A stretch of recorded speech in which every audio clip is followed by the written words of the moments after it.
right, folks, if you're just hopping on the call, we're going to give it about another minute to get it kicked off with our star-studded cast, but you are on a webinar to talk about taking advantage of staffing shortages to hire for your vision of the future. We're so excited that you're joining us today. Something else that we want to prompt, make sure that if you have questions for our amazing panelists, use the Q&A function that you will see toward the bottom right of your Zoom feature, right next to the raise hand function. We're going to be utilizing that to answer questions. Looks like we have Brazil in the house as well. Well, Dr. Jefferson, since it's about 2 minutes past the hour, I'd love to toss it over to you to get it kicked off. Thanks, Bobby. We thought we'd start with a little bit of introductions for our amazing panelists. We're excited to hear from them today. We've got a vast amount of experience and forward thinking here with us. So I'll do a quick intro of myself. I am the moderator and question answerer, but I'm Ellen Jefferson. I'm the president and CEO of Austin American Pets Alive, and I've been working in shelters or working with staff and trying to deal with staffing problems for the last 20 years. So I'll pass it over to Diaz. Thank you, Ellen. Hi, I'm Diaz Dixon. I am the Systems Vice President for the CommonSpirit Health National Foundation. My history, I've had an opportunity to work in a number of grassroots organizations over the years, substance use treatment facilities, as well as homeless shelters for not only people, but also shelters, the Nevada Humane Society in Northern Nevada. So I am super happy and excited to be here to talk about this issue that is plaguing so many of us today. All right, how about Lisa?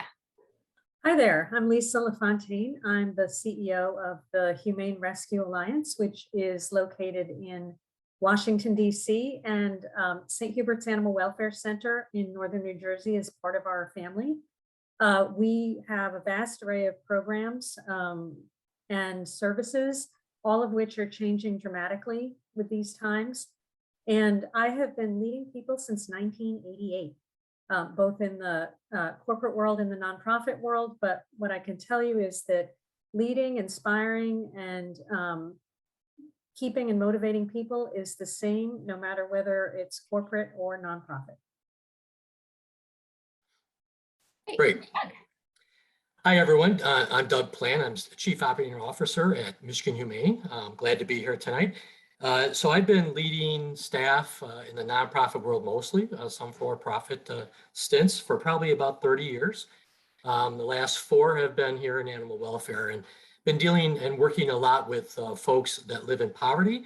And my background is actually I'm an MSW, social worker, and bring a lot of experience working with program development.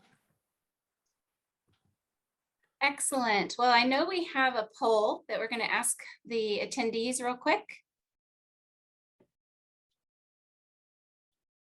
We'll give that just a second for people to look at. And it's not a trick question, just put your real thoughts down.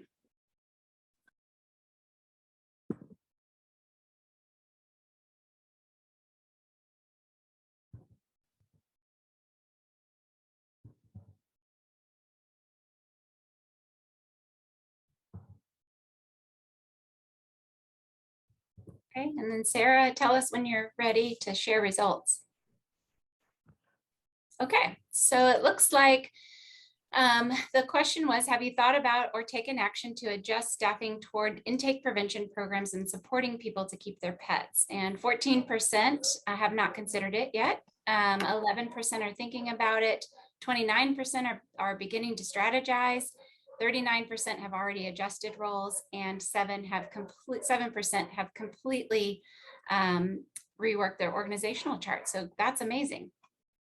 Okay, and we will potentially come back to that question at the end here, but we have some questions to get the conversation started, and I'd like to ask each of our panelists to answer this, and maybe we can, just to keep it from being awkward, go in the same order that we just went in.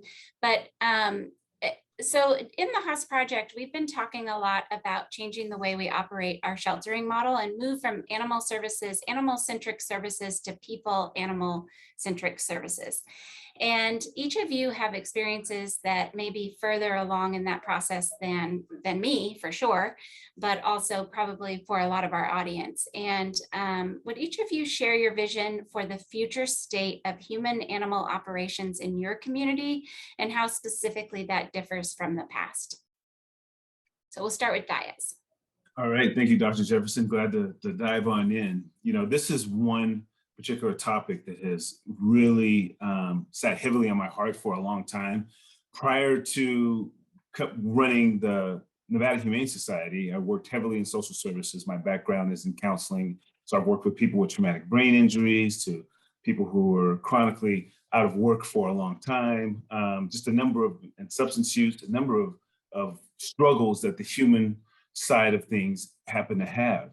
One thing that I do know is that it is always healing when pets and animals and different types of therapy like that are involved. Looking at it, when you're looking at donors from the donor side, on the social service side, most of the time you have people who are really distinct about, I don't donate to anything that has to do with animals. I only donate to things that have to do with people. And then conversely, when I took over the Humane Society, I recognized that there were a ton of people that wanted nothing to do with people. And we've got these really wide range of people on the extremities that are, I want nothing to do with animals, I want nothing to do with people. And they tend to have the biggest say, when I really believe all the synergy in the middle, or tend to be the quiet people in the middle, that can make things happen in terms of healing.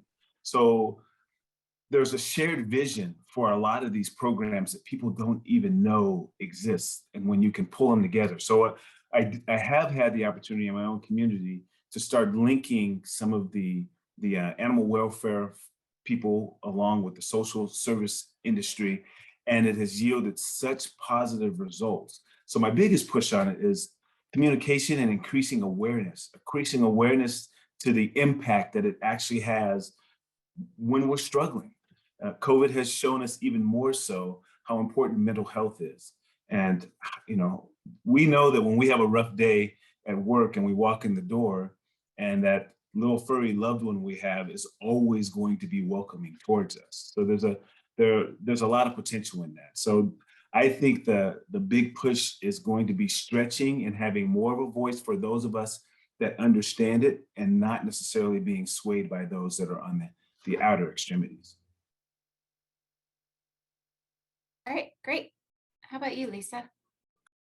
So like Diaz, I came into this world in a little bit different way. I entered animal welfare, I think really out of gratitude for a cat that saved our family's lives. I don't think that's overstating it. My daughter had a really serious neurological condition that was ripping the family apart, and we were all breaking down, and this cat made all the difference. And so I started volunteering at a Humane Society really to thank that cat, Merlin.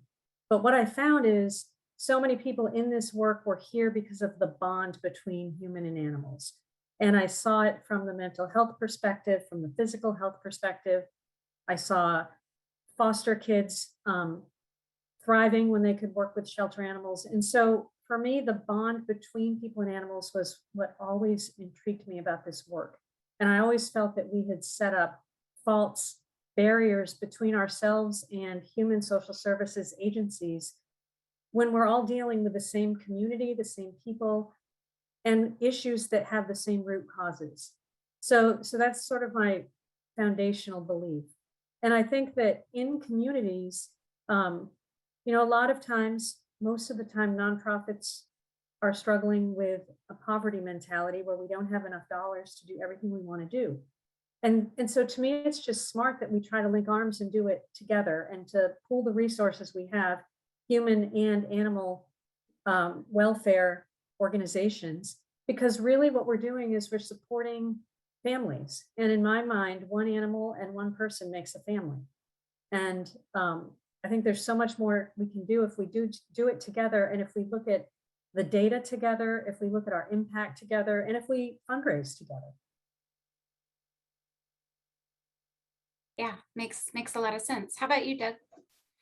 Yeah, so I'd like to build off of what we're talking about. I think, one of the responsibilities we have leaders and during this transitional phase is how do we convince people to work with people differently? I've had the pleasure for the last few years to watch really talented staff do some amazing things with animals, right? Very complex illnesses and behavior issues. I've also noticed that they struggle a lot with the human element, the family side of it. And some of it is certainly what we're hearing about is that some people just struggle with people. But I also think that a lot of people just don't know how to work with people. And I think what I'd like to see is providing people with tools to understand what it is that people need and how to work with them differently than they have.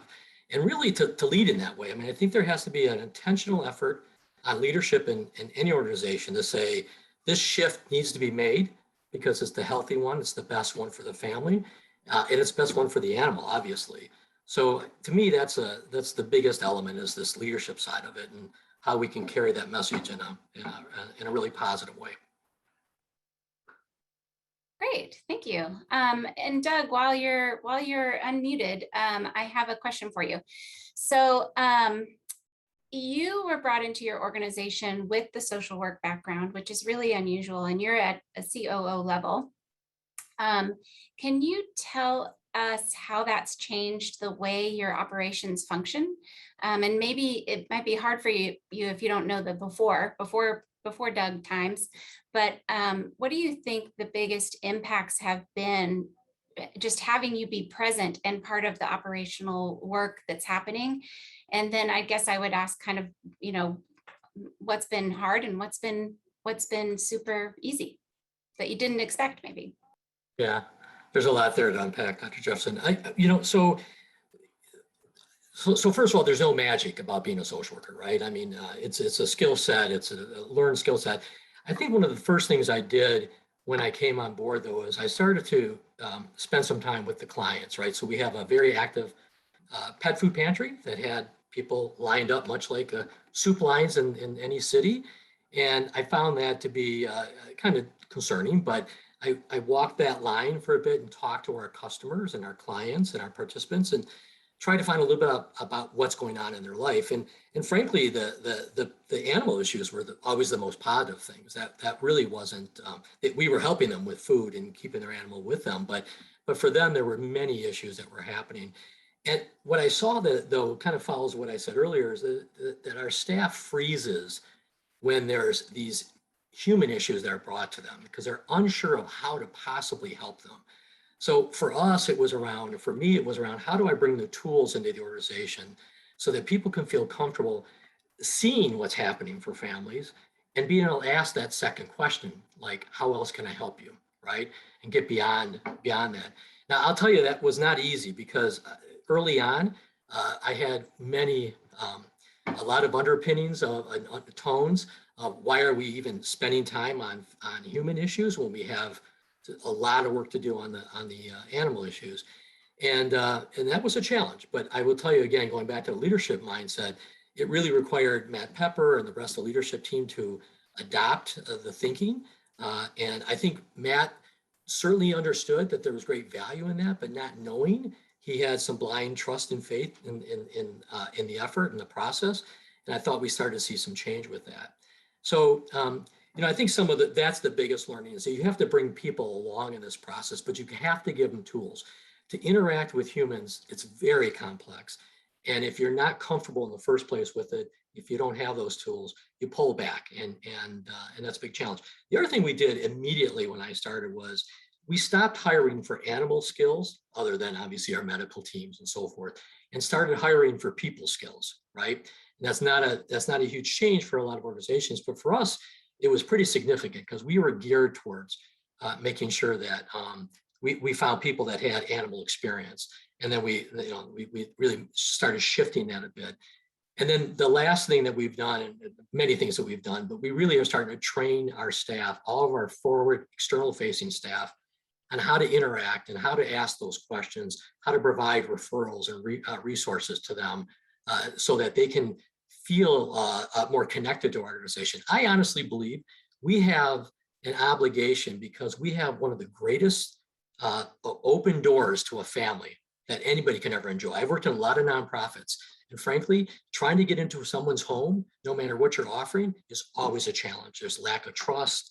There's, just confusion about who you are, why are you here, and so forth. But when you're there to help the animal, you've all experienced it. It's an incredible open door. I think we have an obligation, because we're able to get that kind of access, that we're able to look into that family more deeply than we are. And that's the push that we've been driving on at Michigan Humane.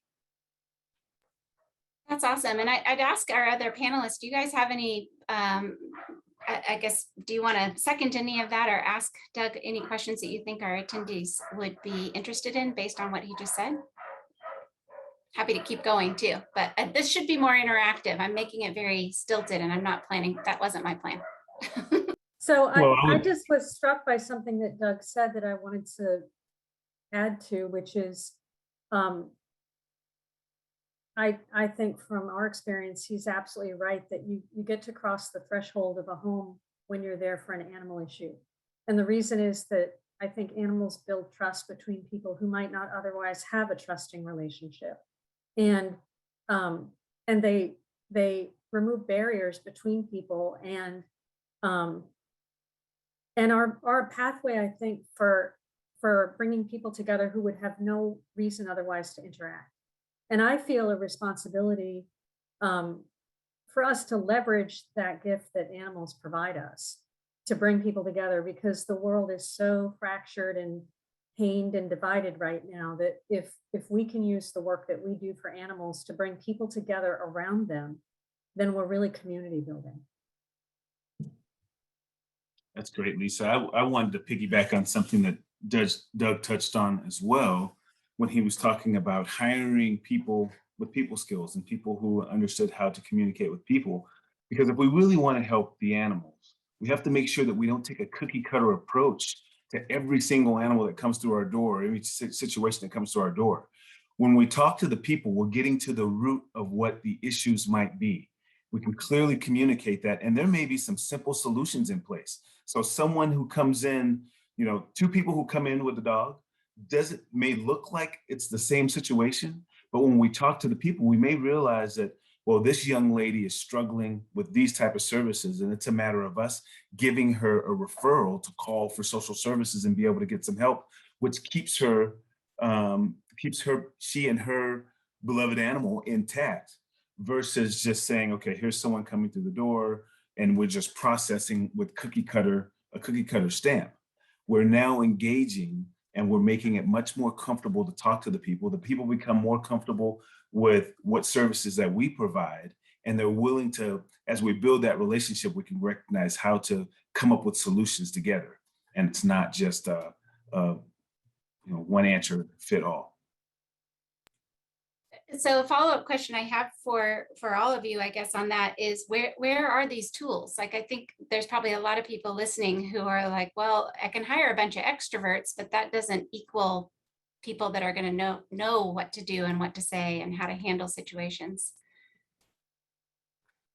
Well, I can tell you what we did with that. So again, having the background with working with those tools, I started working with a social worker consultant, and we put together what we call a navigator series. And it's like the navigation process that you see in the healthcare industry, but it's kind of navigator light, I call it. But it's a training series that actually teaches things around empathy, listening skills, as well as the referral and process that's out there. So using databases like 211 and so forth, but also just how to ask those questions that are meaningful and they're open-ended, so you can try to understand what's happening. It's a challenge in our industry, right? Because most of our medical team, for example, don't have the time available to spend with a lot of these kinds of issues. So the other thing we're doing is we're bringing MSW interns and BSW interns into our environment, our setting, to provide that kind of support to our families and start to really reach into those a bit. So those are some of the ways that we're doing it. I'm more than willing to share our navigation series summary at some point if anybody would like that, and I can send that out later. But it's again, it's something that was created, and it could be created by just working with the local consultant that is interested in being with working with you on that. Okay, that'd be awesome. I bet there's a bunch of people that would love to see that if you're willing to share. I will. Okay, And it great. sounds Well, like, sorry, go ahead. oh, I was just going to say, sounds like some of the stuff that you're talking about is motivational interviewing, which is there are very simple trainings that can be done. That it's for those who haven't heard of motivational interviewing. MI is it makes a world of difference with that first connection that people have. You know, whoever's sitting at your front desk, the front person, forward conversations go a long way with a little bit of MI training. Yeah, I wanted to reinforce that was one of the topics I was trying to come up in my head, but that's a big one, because think about how we're doing that now with the spay and neuter issue, right? Someone comes to us and they have all those misconceptions around what happens to an animal. You know, that's to move someone from no to yes, which is a really a relevant topic in this world of COVID vaccines and so forth, is an art. And I think we do it naturally in this industry quite a bit. As it relates to animals. And I think it's a skill that can be definitely developed and learned through training. So one thing I thought you were going to say, when you said motivational interviewing, I immediately jumped to staff interviewing for staff positions. Is that part of this process, developing the tools to ask the right questions of potential candidates for a role? It can be, but typically motivational interviewing is it's basically teaching all of our employees how to engage in meaningful conversation and to be able to move forward positive results with intentionality. So it's not necessarily interviewing, and you can use motivational interviewing techniques when hiring people. You absolutely can, but the MI techniques are really good for your intake staff or anyone who is literally going to engage and be front facing to the general public that come through the doors. So I just want to jump in on that. I'm today with a group of cohorts who are leading other social service agencies in Washington, D.C. And our afternoon discussion was about using motivational interviewing to hire staff members. And there were 2 or 3 groups who were using it as a staff interviewing tool. And they felt like just in a period of 6 months, the hires that they were making, that retention was stronger among the people that had that form of interview. And so I think we're going to be looking at doing that citywide at nonprofits in DC. Just to piggyback on that again, Lisa, in every facility and organization I've ever run, we've utilized motivational interviewing, and it's huge on retention rates. Okay, excellent. Thank you. All right, I have a question for Lisa here. So when we started this HOS project, you were like right out of the gate making a whole bunch of changes and taking advantage of vacancies and opportunities that were coming your way anyway, even without COVID. And I was wondering if you can share with us how you have leveraged this strange time that we found ourselves in over the last year and a half to make what would have been perceived as drastic changes before now in a relatively short period of time. Yeah, thank you. So I think that it was very early on in the pandemic that I knew that we were never going back to the way that we used to do things. And I would say that the most dramatic thing that we have done that will have far-reaching implications on how we do our work going forward is the really dramatic scale up of our foster program. We had a really strong foster program going into COVID, and it was because our facilities weren't adequate to house all the animals. And so we had a fair number of animals in foster care and a relatively small department of people supporting them. And when we put the word out to the community that we wanted to get animals out of the shelters because we expected tons of surrenders and relinquishments because of COVID, we had 2,400 or so people volunteer to be fosters organization-wide.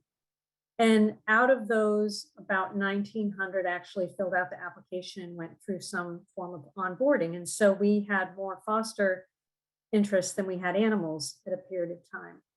And our team, I think our foster team is pretty remarkable because they do network management, where because they have been such a small and mighty department, they've identified senior fosters who are experienced to serve as a support group for new fosters, and really spent some time investing in the development of knowledge and skills of those senior level fosters, because we couldn't have scaled that program up with our staff alone.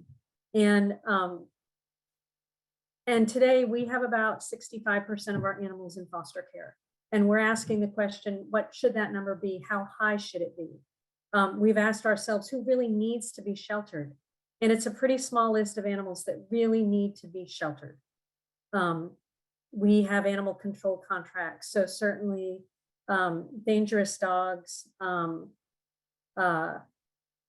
humane law enforcement cases. There are some animals that have to be in the facility, but most don't.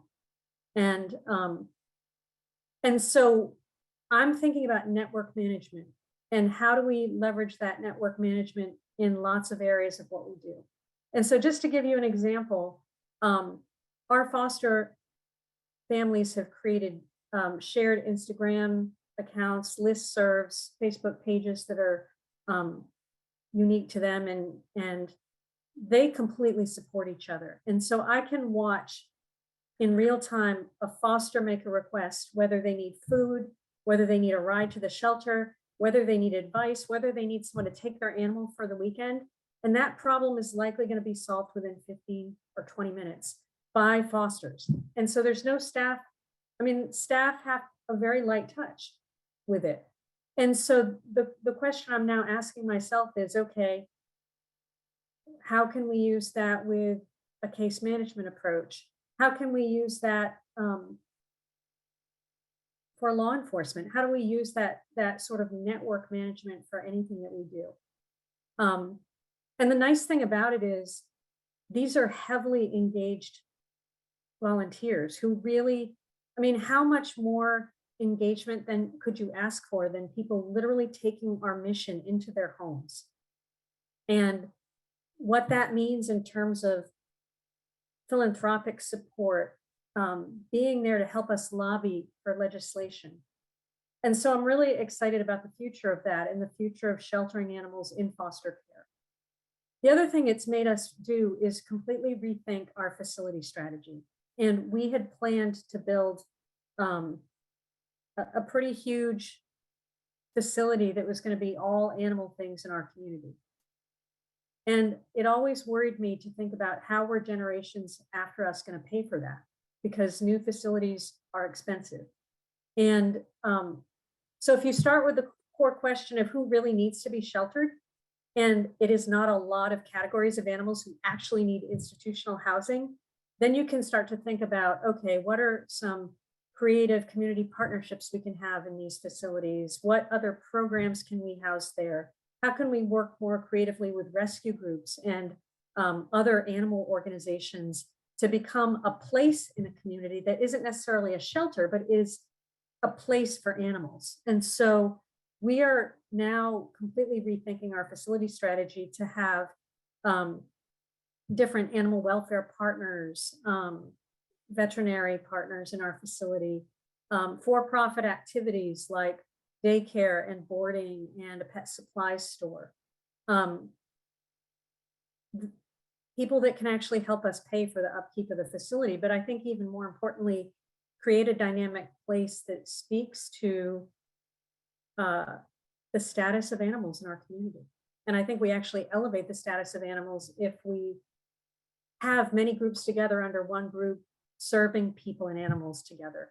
The other thing we're looking at is partnering with human healthcare providers to have space in their facilities to provide veterinary services, so that your whole family can get healthcare in one place. That's amazing. And I think there's a question in here for you about, is there a programming study report that you might be able to share for this new vision? That kind of show, I think that's the question of what does the staffing structure look like? The staffing structure? Well, Well, I don't want to put words in Chris's mouth, so maybe just answer the first question at face value. okay. So do we have a programming study report? No, we don't. Actually, we're having conversations with groups who might want to partner with us and be in the same place. And we have now about 8 or 10 groups that are interested in being together. And it's the gamut from NGOs serving animals to for-profit organizations providing training and daycare. So, so what we're doing is putting together a partnership structure, and then we're going to develop a budget pro forma for how do we actually make this work. But we're also looking strategically at what are places throughout our community where people are going for service who likely have animal needs as well, and making sure that we embed at those places, or at least have a kiosk or a couple of staff members or a volunteer. Okay, great. Along those lines, what was the biggest, I guess there's a couple questions in there, but one is thinking about your old staffing structure. Where were the biggest changes felt? Was it in the foster program in terms of moving people to foster team, or how did that, where do you think the biggest like change happened amongst staffing org chart? So we haven't made that change yet. Actually, we still have a very small team that is supported by volunteers. The person who is the VP of operations in Washington, D.C. used to run a large volunteer-based non-brick and mortar rescue. And so she knows what it's like to harness the power of volunteers and really involve them in the mission. And so we're going through an exercise right now to look at what is our org chart going to look like going forward, and what is our staffing allocation going to look like, and how are we going to reorganize people to provide the type of support that I'm talking about at a broader scale. And so the way that we've done that is we've taken the dozen priority programs and services where we want to have impact, and pet support services is at the top of that list. And for each of those 12, we ranked them in priority order.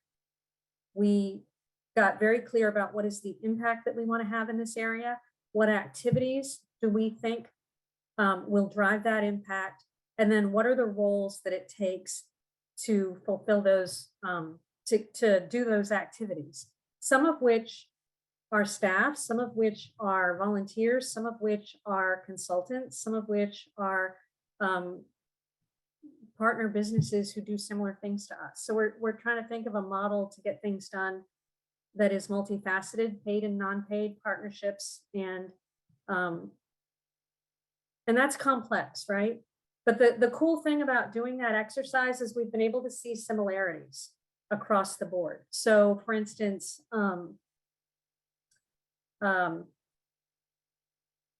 fundraising takes a great deal of stewardship, but managing a virtual foster program also takes a great deal of stewardship. So how do we actually focus on stewardship as a competency that we can then drive across different areas of the organization? And you know, there are a lot of skill sets that really apply to programs across the board. I think that traditionally we have organized by function or expertise, and we should be organizing by the impact we want to have and the stakeholders we serve. And that's going to be a big change, but I think it's going to be, powerful. You know, Lisa, I'd like to follow up a question with you on that. What in terms of that kind of that approach that you're taking, the work that you're doing here, and moving and shifting it, what's been the reception by foundations and funders to that shift? Recognizing we're a traditional animal welfare group, now you're looking at going to kind of a different space. What's been the receptivity to that? Extremely high. And I think it's because we're made up of 3 legacy organizations who've merged over the years. And each of those groups, I think, did a really good job fundraising for safety net programs. And so we have a foundation of raising money for programs that help animals stay in homes and raising money to help people who might have to give up their animal if not for a basic service or supply.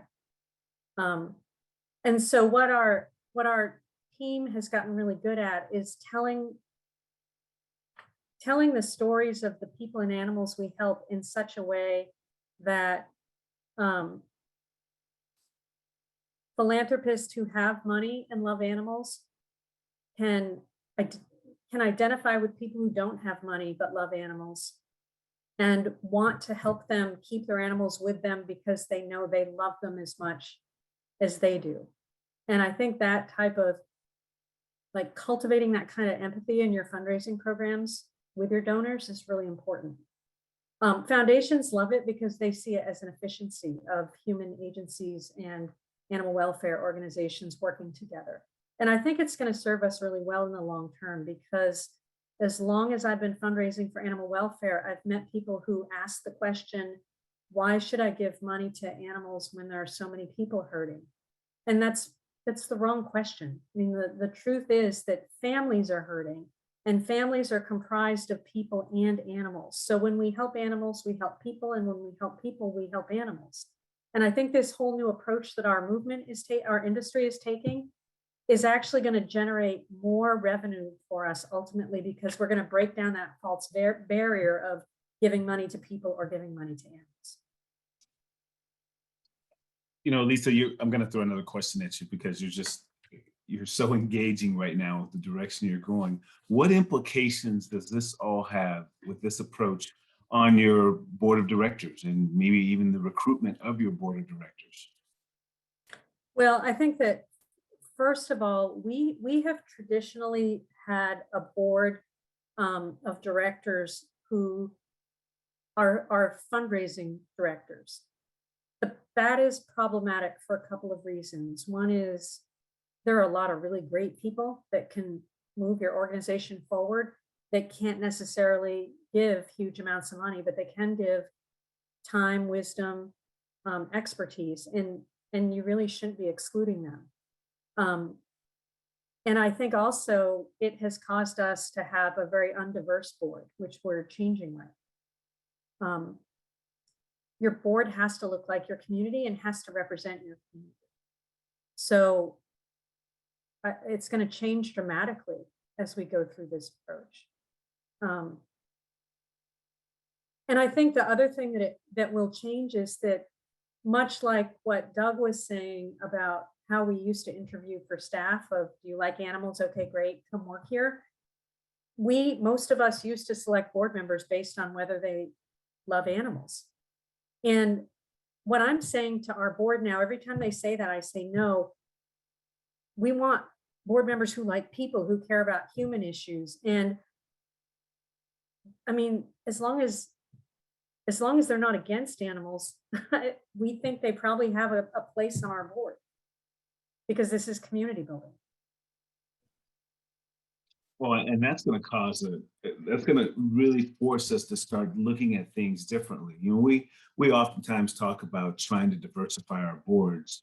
And the first thing that comes to my mind, I think, as leaders of organizations are, well, we need to get people who know people on the board. And my approach has always been, it's good to have fundraisers, but you also have to have friend raisers. And it's important to have friend raisers that are friend raisers in different types of communities.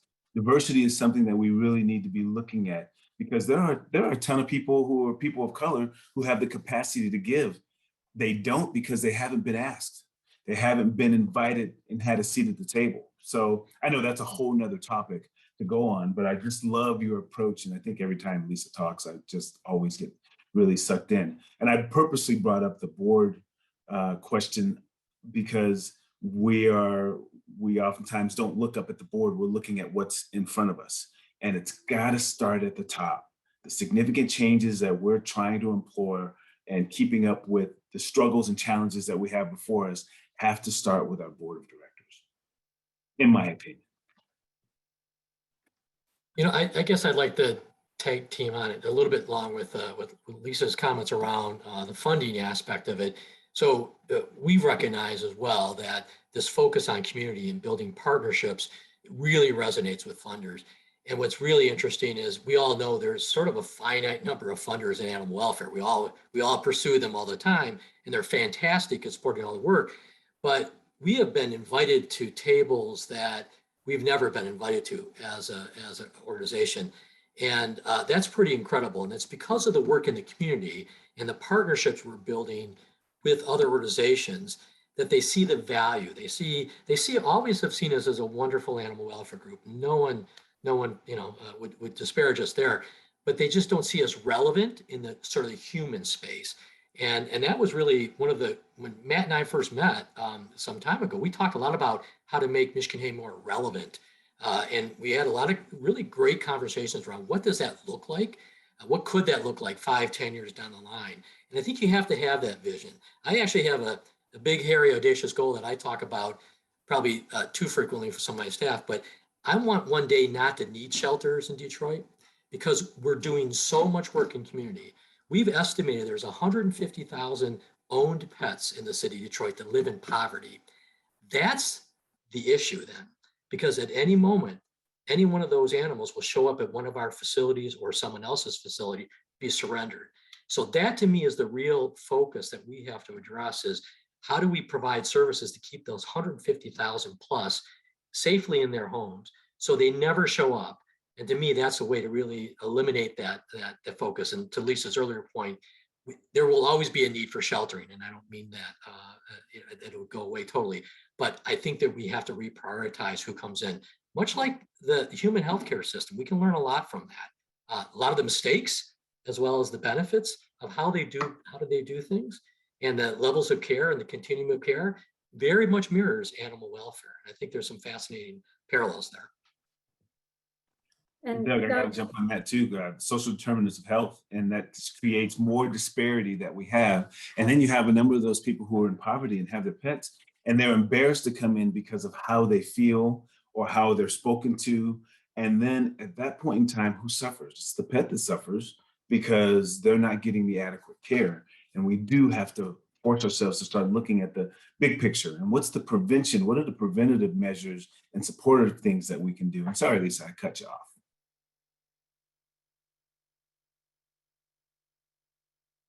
Well, I was just going to say that what Doug made me think of when he said that was we are all going through really tough times right now with staffing.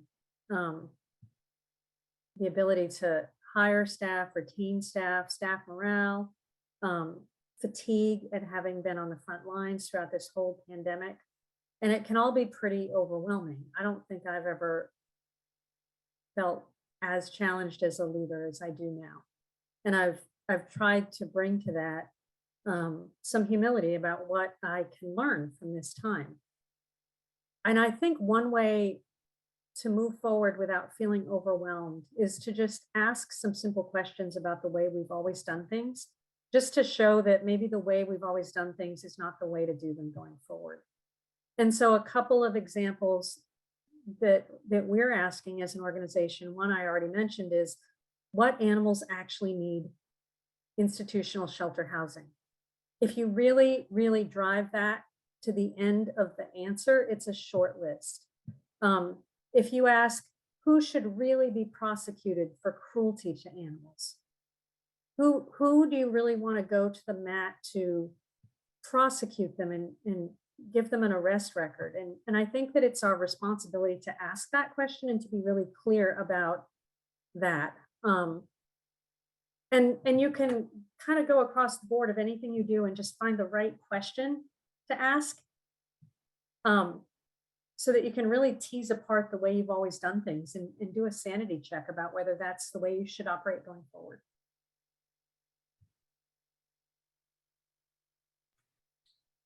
That's amazing. And I think with, I guess the follow-up question I would have for you is one of the things you said about staffing, and two things you said. One was about the foster program really leveraging volunteers to manage the network. And then the other piece was basing your success on people's feedback of your impact. I think that's what you said. Was that correct? No, what I said was we're trying to look at how we should staff going forward by focusing on the impact we want to have in the community and defining that really clearly, and then just following the logic of, if you want to have this impact, here are the things you should be spending your time on.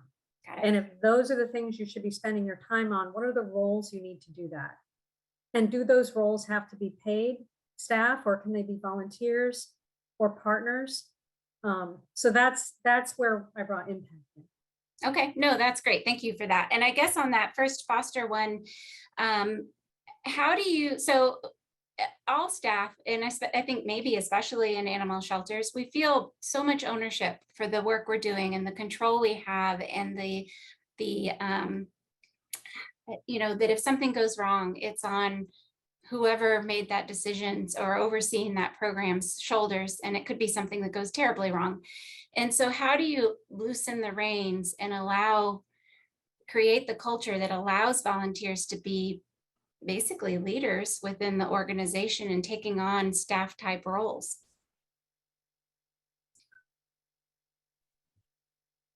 I think that the people who lead our foster program have done such a good job of kind of identifying the musts, and what are the things that absolutely have to happen? What are the things we need a phone call about? And I mean, the lead person who drives our foster program, in her past life was a teacher. And so she's just really good at teaching people things. And so I think it's that investment up front of giving people the information and the knowledge and the confidence. And the senior foster providers we have, they've been through a lot of situations. They've lost kittens. They've had dogs bite dogs in their house. And I think that as a result, they know that even if something horrible has happened, we all got up the next day and there was a sunrise and we went forward and we learned something from it. And so I think their experience and spirit brings a lot to it. And also we just see how many more animals we're helping by doing it this way. Okay, awesome. Thank you. I have a question for Diaz now. So you, as you mentioned, and I'll add the word rich history, you have a rich history in managing animal shelters and people shelters. And so if you could wave a magic wand, what would be the top 1 to 3 decisions you would make regarding staffing changes to help people and pets together? And I guess I'm thinking specifically in a shelter setting or animal welfare setting. Well, I think one, starting at the early process of hiring people, if I had a magic wand, of course, I'd be probably the ugliest fairy godmother anyone could have. It would be nice if it was universal across the country that we were advertising in diverse places to hire people. So consider like a church. If we were advertising in church bulletins that we are looking to hire, and if it's in a predominantly Black church or a Korean church, so that we can have different people from different backgrounds seeing it and having access to understanding that these jobs even exist, that greater exposure.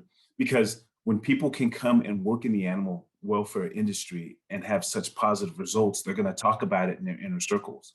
The more they talk about it with their family, the more other kids are hearing it, and more kids in their schools are hearing it. It's going to spread more so than a billboard or posting something on Indeed is going to spread. So that would be one.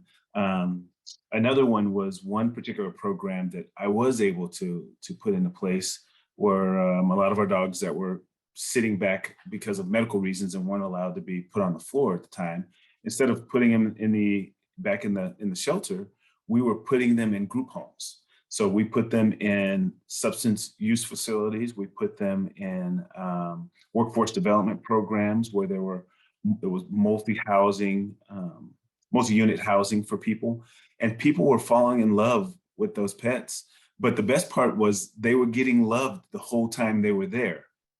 And the people were receiving love without even knowing it. So when it was time for that pet to come back to the shelter, people were fighting over who wanted to adopt the pet. It was a really, really good program that was gaining a ton of momentum. So how can we find those atypical places that have crossover that are, as Lisa was saying, let's do it differently than how we've done it before. Those would be top two things that I wish that I could employ universally if I had a magic wand.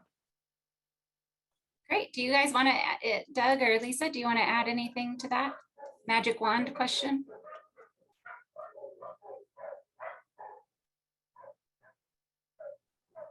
Yeah, I just wish I had a magic wand, right? So no, you know, I think one of the things I'd like to impart on my organization is something we talk a lot about. It's about bringing capacity to our work, right? There are folks in our world that want a lot of structure in their day. They want to know that from 9 to 5, here's what I have to do, and here's how I have to do it. When you ask them to do something more, their first question is, how much more are you going to pay me? And I think that we have to really start to look at our employee base and the values they bring when we bring them into the organization. So again, to Diaz's point, it's looking and seeking people that bring a level of capacity in how they think and feel is going to help all of us, no matter what size organization you are. To stretch yourself into working in the community, you're going to have to shift some folks, right? And usually it's not shifting a whole person. We don't have that luxury. It's shifting some time that they have, taking them away from something else. So I think having people that you can trust and rely that will jump into it versus back away and ask, what else do I get? I think is just a piece that I wish we had more capability just to spread over an organization. And something that made me think of, which I think about a lot, and I think is going to be one of our big challenges in making this transition, is that historically we have told a narrative about ourselves as the heroes. The animal welfare people are the heroes, taking animals out of cruel situations, finding them loving forever homes. And we've gotten a lot of our identity from being the heroic animal rescuers. And I think we're going to have to let go of that a little bit now and let the community be heroes too, because the community members are doing really great things. And I think as long as we look at ourselves as heroes, we create distance between ourselves and the people we need to be close to. But it's been decades and decades of creating that narrative, so it's going to take some time to unwind it. Well, and in creating that narrative, there are over 150 different types of biases. And there is so much bias in this field that, whether it's in the hiring process or how we do things, it's going to take some really serious dissection of those pieces and parts to try to break it down and do it differently. We tend to hire people who think like we think. And if they are true quote unquote animal people. So it's hard, it's like a fish in the water. A fish doesn't know it's in the water. And we are clearly in this industry in the water. So we have to figure out how to get out and breathe a different type of oxygen and take it in a different way. And it's going to require being uncomfortable. And, when you look at the fact that where Doug sits and even where Lisa came from and myself, coming from outside the animal industry, that's a pretty big jump for a number of organizations to take that leap. But it will give us all an opportunity to just put on a different set of spectacles to look at these things. So I think maybe that's tying into my very last question, and that is it's kind of overwhelming to think about all the changes that need to be made and where I think many of us want to go. And so how do you just start? And maybe it's bringing that outside voice in and just trying to deal with the ramifications of that and not being fully prepared for it. Or where do you just start? And it's a question for all of y'all. I think the first place we start is by looking at what have we done for a long time? And let's break it down into 4 or 5 categories and say, how can we do these things differently? And when we struggle and we run into a wall, we probably need to bring someone in from the outside. Some of those partners, Doug is sitting at the table with a number of industries that he would have never been invited to that table before. It's going to help him see things differently.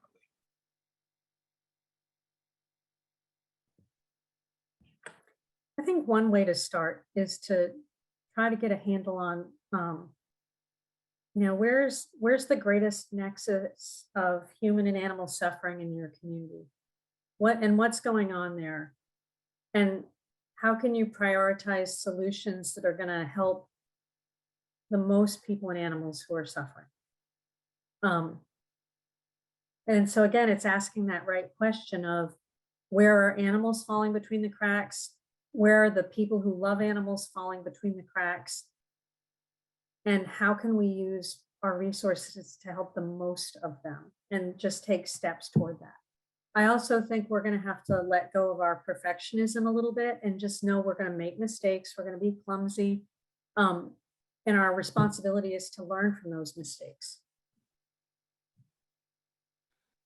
Yeah, I agree with both of you. I think, the other thing I would just say, sort of a parting shot here, is just do it. Start. It's daunting, as you mentioned, Dr. Jefferson, to think about all the elements, the components of where do we go next. Most of us have a sense what the community needs. It's good to go out and ask, make sure you're asking, but I think start small if you can. We have seen great growth from our programs, just small pieces, and we've been able to talk to funders and donors. And even though it's small, they love it and they want to support it, and it can grow that way. So it doesn't have to be serving 5,000 animals a year or 10,000 families. You can start off at 100 animals in a year. So that's where I would go. Okay, this has been incredibly enlightening. I just so appreciate all 3 of your perspectives and expertise to share with me and everybody else on this call. So thank you so much. And thank you to all the attendees here tonight as well. Hope this was helpful.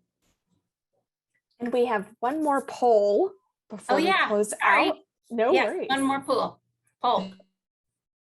Okay, let's see the results. Did we get any change? Did we sway any opinions?